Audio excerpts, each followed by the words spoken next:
Hello everyone, I'm Simon Schröder from Kaiserslautern in Germany, and this is my assignment for the third week of the Coursera course on music production.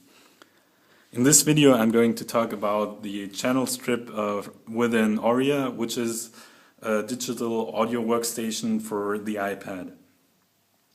So this is the initial view which you will get after setting up a project with one track. We have a single audio track on the left. Then we have a total of 8 subgroups within this project, master fader and 2 auxiliary controls.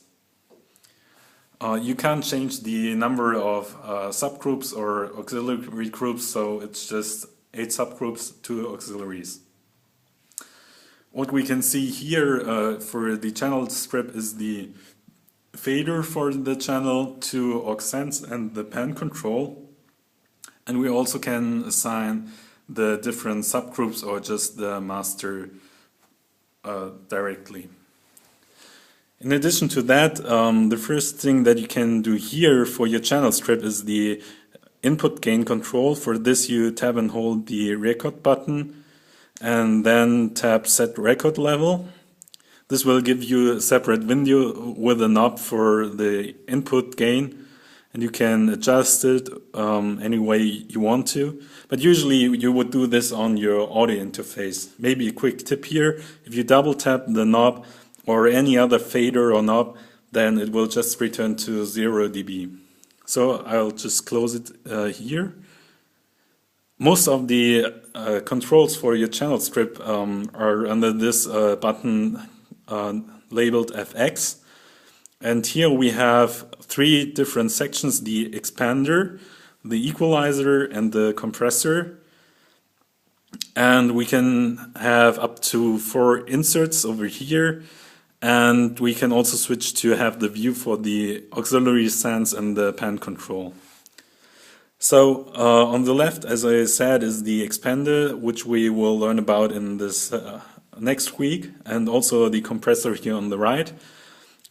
Both of these have to be enabled by a separate click here on the expander or compressor button, and they also have a makeup gain. If you just have reduced or increased your input level by these dynamic controls, then you can use the makeup gain as well.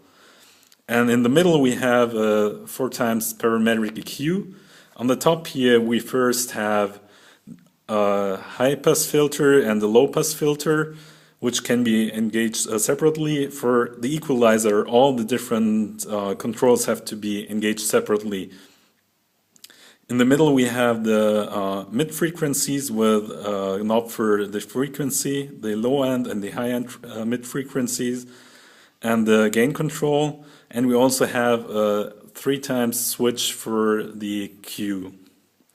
On the bottom here is the low end and higher end frequency filter. We can switch between a bell curve with 2 different Qs and a shelf filter for both ends. And there's also a makeup gain for the equalizer. This button over here can switch between the order for the compressor and the equalizer. So you can have either first the equalizer and then the compressor, or first the compressor and then the equalizer. So the general routing of your channel strip is the input gain, then you go directly to the expander, then you can select between first the compressor or the equalizer or the other way around, and then you have 4 inserts over here and go to the fader for your channel. In addition to this, we have the polarity switch over here. We have mute and solo controls like we will always have for channel strip. And there's also a button for tape-like saturation, which will add some special distortion, which will sound more like a tape.